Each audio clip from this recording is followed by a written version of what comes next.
आखिर राम मंदिर के निर्माण में ऐसा क्या मिला जिसकी इतनी ज्यादा चर्चा हो रही है? जब नासा के वैज्ञानिकों को इन चीजों के बारे में पता चला तो वह भी हैरान रह गए। और सबसे बड़ी बात की, जब आपको इनके बारे में पता चलेगा तो आपके भी रोंगटे खड़े हो जाएंगे। एक बात और की, इस वीडियो को देखने के बाद आप भी अपने आप पर हिंदू और सनातनी होने पर बहुत ज्यादा गर्व करोगे। आखिरकार कई सालों के इंतजार की घड़ी अब खत्म हो चुकी है और राम मंदिर भी बनकर तैयार हो चुका है। अब लोग 22 जनवरी का इंतजार कर रहे हैं, क्योंकि इस दिन की भारत के लोगों को ही नहीं बल्कि दुनिया के लोगों को इंतजार है। लोग राम लल्ला की स्थापित होने वाली मूर्ति को देखकर झूम उठेंगे, क्योंकि इस दिन के बाद राम मंदिर के दरवाजे हमेशा के लिए भक्तों के लिए खोल दिए जाएंगे। इस मूर्ति को बनवाने के लिए देश के 3 सबसे बड़े मूर्तिकारों को बुलवाया गया है, और जो भी भक्त इस ऐतिहासिक पल को अपनी आंखों से निहारेगा वह जीवन मरण के बंधन से मुक्त हो जाएगा। क्योंकि यह तो आपको पता ही होगा कि 22 जनवरी 2024 को राम मंदिर में रामलाल की मूर्ति की प्राण प्रतिष्ठा होगी। लेकिन यह मंदिर तो बनकर भले ही तैयार क्यों ना हो गया हो, लेकिन इसके निर्माण के समय कई ऐसे चमत्कार हुए हैं, उसे देखकर मंदिर के पड़ती समेत कई लोग दंग रह गए हैं। यहां तक इन चीजों को देखकर नासा के वैज्ञानिकों ने तो अपना सर ही पकड़ लिया है, और तो और वह एक ऐसी गहरी सोच में पड़ गए हैं कि मानो उन्होंने कोई भयानक चीज देख ली हो। आज की इस वीडियो में हम राम मंदिर के बनते वक्त हुए उन चमत्कारों और रहस्यमयी चीजें के बारे में आपको बताएंगे, जिसे सुनकर शायद आप भी यकीन ना कर पाओ। आपको बता दें कि जब यहां मंदिर निर्माण का काम चल रहा था तब एक 1200 खांभों की ड्राइंग तैयार करवाई गई और अमेरिका से एक विशिष्ट वैज्ञानिकों की टीम को बुलवाया गया ताकि वे इसका निरीक्षण करके होने वाली हर एक कमियों को दूर कर दे और राम मंदिर की शान में 4 चांद लगा दे। लेकिन जैसे ही राम मंदिर के निर्माण के वक्त वहां की धरती को खुद गया, तब उस धरती से एक ऐसी वस्तु निकली कि उसे BCC देखकर सभी के होश उड़ गए। और उसे चमत्कारी और दिव्या वस्तु ने न सिर्फ उन वैज्ञानिकों के होश उड़ाए बल्कि भारत सरकार को भी हिलाकर रख दिया, जिसके बाद तुरंत एक कमेटी बनाई गई और उसकी जांच के लिए लगा दी। लेकिन उसके बाद कुछ ऐसा हुआ कि वे सभी भी प्रभु श्री राम के भक्त बन गए। दरअसल यह बात है राम मंदिर के निर्माण के समय की, जब अमेरिका से थॉमस नाम के एक वैज्ञानिक भारत में राम मंदिर निर्माण कार्य के दौरे पर आए हुए थे।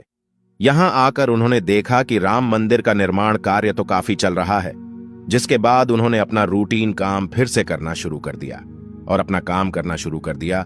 अपने काम करने के दौरान जैसे ही उनकी नजर मंदिर परिसर की तरफ गई तो उन्हें एक ऐसी जगह दिखाई जहां पर वहां धरती नरम पड़ी हुई थी। देखने में वह धरती वहां की जगह से पूरी अलग ही दिख रही थी। थॉमस को अपनी अंतरात्मा से कुछ अलग सी प्रेरणा मिलने लगी और तुरंत थॉमस ने अपने मजदूरों को वहां की खुदाई करने को बोल दिया। एक बार के लिए तो मजदूर भी हैरान हो गए कि ऐसी धरती की वह खुदाई क्यों करवा रहे हैं, लेकिन मजदूरों को तो उनका ऑर्डर मानना ही काम था, इसलिए उन्होंने बिना कुछ सवाल किए खुदाई शुरू कर दी। जैसे ही वहां पर खुदाई शुरू हुई, कुछ ही देर बाद उस धरती से पानी का प्रवाह शुरू हो गया।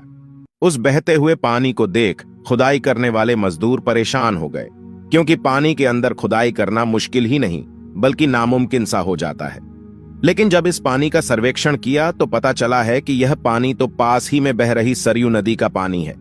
वे लोग यह समझ नहीं पाए कि यह माता सरयू का आशीर्वाद है कि वह खुद राम मंदिर की निर्माण में सहयोग कर रही थी। इस पानी ने सभी वैज्ञानिकों को एक गहरी सोच में धकेल दिया। वे यह सोचने लग गए कि अगर ऐसे ही पानी निकलता रहा तो जहां एक भव्य मंदिर का निर्माण कैसे हो पाएगा, क्योंकि एक पानी वाली सतह पर मजबूत मंदिर बनवाना कोई हंसी खेल की बात नहीं थी। उस समय सभी के दिमाग में एक ही बात थी कि सरयू नदी का मंदिर की भूमि के नीचे मिलना कोई चमत्कार है या फिर कोई कुदरत का करिश्मा, यह कोई भी नहीं जानता था। आखिरकार जब कोई भी समाधान नहीं मिला तब सभी मिलकर श्री राम से प्रार्थना करने लगे, क्योंकि जाहिर सी बात थी जब तक वो माता सरयू के पानी की धारा बंद नहीं होगी तब तक आगे का काम शुरू नहीं किया जा सकता था। लेकिन अगले ही दिन श्री राम ने उनकी पुकार सुन ली और माता सरयू का पानी स्वतः ही बंद हो गया और एक बार फिर राम मंदिर का निर्माण कार्य जोरों शोरों से शुरू हो गया। और यह काम इस कदर चला कि अब यहां अपने अंतिम छोर पर पहुंच चुका है, या यूं कहें कि यह पूरा तैयार ही हो गया है और 22 जनवरी को यहां श्री राम की प्राण प्रतिष्ठा भी की जाएगी। यह मंदिर इतना भाव बना है कि इस देखने के लिए भारत सरकार ने यहाँ पर एक अंतर्राष्ट्रीय हवाई अड्डा भी बनवाया है, ताकि देश और दुनिया के लोग सीधे ही यहाँ पर आ सके और इसे देख सकें। यह मंदिर तो आप कभी भी देख सकते हैं, लेकिन अब सवाल यह है कि जब पुराने समय में यहाँ पर राम मंदिर था, वह कैसा दिखता था, जिसे तोड़कर बाबर ने बाबरी मस्जिद बनाई थी। उसे राम मंदिर का निर्माण आखिर किसने किया था? क्योंकि यह रहस्य आज तक सीमित लोगों को ही पता है, ज्यादातर लोगों को इसके बारे में कुछ भी मालूम नहीं है। तो चलिए, आज मैं आपको इसका पूरा रहस्य इस वीडियो के माध्यम से बता देता हूं, तो बने रहेगा हमारे साथ वीडियो में एंड तक। आखिर उस समय भगवान राम की नगरी अयोध्या को किसने बनाया था? यह पवित्र नगरी हिंदुओं के लिए बहुत ही ज्यादा महत्वपूर्ण है, क्योंकि यहां पर स्वयं प्रभु श्री राम का जन्म हुआ था, इसलिए इसे राम जन्मभूमि भी कहते हैं। इतिहासकारों के अनुसार कौशल प्रदेश की प्राचीन राजधानी अवध को कालांतर में अयोध्या और बौद्ध काल में साकेत कहा जाने लगा। अयोध्या मूल रूप से मंदिरों का शहर था। हालांकि यहां खुदाई के वक्त आज भी हिंदू, बौद्ध एवं जैन धर्म से जुड़े मंदिरों के अवशेष देखे गए, जिसमें खंभों से लेकर हिंदू आकृतियां बनी हुई थीं। अयोध्या नगरी में होने का वर्णन भी वाल्मीकि रामायण में मिलता है। कहते हैं कि भगवान श्री राम के जल समाधि लेने के पश्चात अयोध्या कुछ काल के लिए उजाड़ सी हो गई थी, लेकिन उनकी जन्मभूमि पर बना महल वैसे का वैसा ही था। भगवान श्री राम के पुत्र कुश ने एक बार पुण्य राजधानी अयोध्या का पुनर्निर्माण कराया। इस निर्माण के बाद सूर्यवंश की अगली 44 पीढ़ियों तक इसका अस्तित्व आखिरी राजा महाराजा बृहदबल तक अपने चरम पर रहा। कौशल राज बृहदबल की मृत्यु महाभारत युद्ध में अभिमन्यु के हाथों हुई थी। महाभारत के युद्ध के बाद अयोध्या उजड़ सी हो गई, मगर श्री राम जन्मभूमि का अस्तित्व फिर भी बना रहा। इसके बाद यह उल्लेख मिलता है कि ईसा के लगभग 100 वर्ष पूर्व उज्जैन के चक्रवर्ती सम्राट विक्रमादित्य एक दिन आखेट करते करते अयोध्या पहुंच गए। थकान होने के कारण अयोध्या में सरयू नदी के किनारे एक आम के वृक्ष के नीचे वे अपनी सेना सहित आराम करने लगे। उस समय यहां घना जंगल हो चला था, कोई बसावट भी यहां नहीं थी। महाराज विक्रमादित्य को इस भूमि में कुछ चमत्कार दिखाई देने लगे। तब उन्होंने खोज आरंभ की और पास के योगी व संतों की कृपा से उन्हें झांत हुआ कि यह श्री राम की अवध भूमि है। उन संतों के निर्देश से सम्राट ने यहां एक भव्य मंदिर के साथ ही कूप, सरोवर, महल आदि बनवाए। कहते हैं कि उन्होंने श्री राम जन्मभूमि पर काले रंग के कसौटी पत्थर वाले 84 स्तंभों पर विशाल मंदिर का निर्माण करवाया था। इस मंदिर की भव्यता देखते ही बनती थी। विक्रमादित्य के बाद के राजाओं ने समय समय पर इस मंदिर की देखरेख की। उन्हीं में से एक शुंग वंश के प्रथम शासक पुष्यमित्र शुंग ने भी मंदिर का जीर्णोद्धार करवाया था। पुष्यमित्र का एक शिलालेख अयोध्या से प्राप्त हुआ था, जिसमें उसे सेनापति कहा गया है तथा उसके द्वारा 2 अश्वमेध यज्ञों के किए जाने का वर्णन है। अनेक अभिलेखों से झांत होता है कि गुप्त वंशीय चंद्रगुप्त द्वितीय के समय और तत्पश्चात काफी समय तक अयोध्या गुप्त साम्राज्य की राजधानी थी। गुप्तकालीन महाकवि कालिदास ने अयोध्या का रघुवंश में कई बार उल्लेख किया है। इतिहासकारों के अनुसार 600 ईसा पूर्व अयोध्या में एक महत्वपूर्ण व्यापार केंद्र था।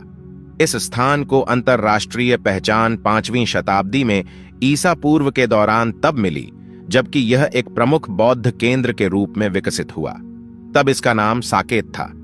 कहते हैं कि चीनी भिक्षु फाहियान ने यहां देखा कि कई बौद्ध मठों का रिकॉर्ड रखा गया है।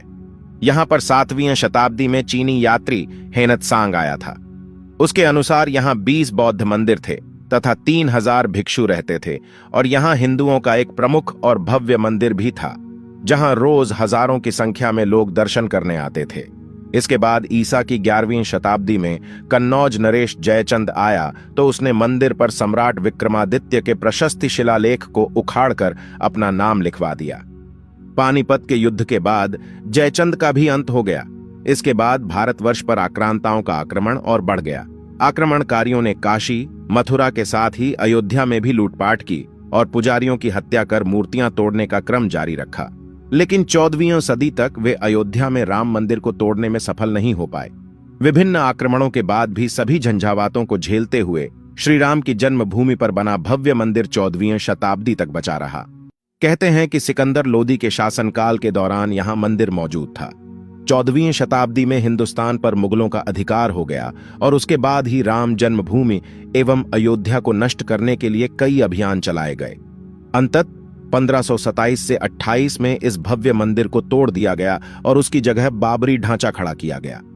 कहते हैं कि मुगल साम्राज्य के संस्थापक बाबर के एक सेनापति ने बिहार अभियान के समय अयोध्या में श्री राम के जन्म स्थान पर स्थित प्राचीन और भव्य मंदिर को तोड़कर एक मस्जिद बनवाई थी, जो 1992 तक विद्यमान रही।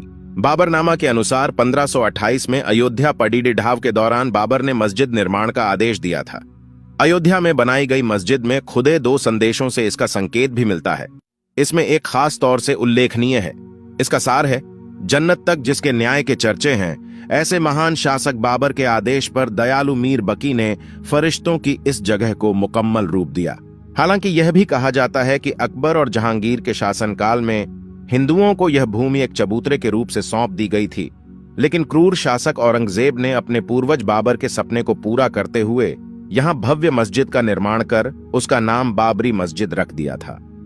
लेकिन अंत में बाबरी मस्जिद का भी विध्वंस कर दिया गया और इस जमीन पर कई वर्षों तक कैसे चलता रहा और अंत में यह जमीन हिंदुओं को सौंप दी गई, जिस पर आज श्री रामलाल का भव्य मंदिर बनकर तैयार हो चुका है। और 22 जनवरी को यहां पर प्राण प्रतिष्ठा भी कर दी जाएगी, जिसकी तैयारी अब वैसे अगर आप में से कोई अयोध्या निवासी है तो हमें अयोध्या के बारे में कमेंट में जरूर बताना और ऐसी ही जानकारी को जानने के लिए चैनल को सब्सक्राइब करना मत भूलिएगा। धन्यवाद।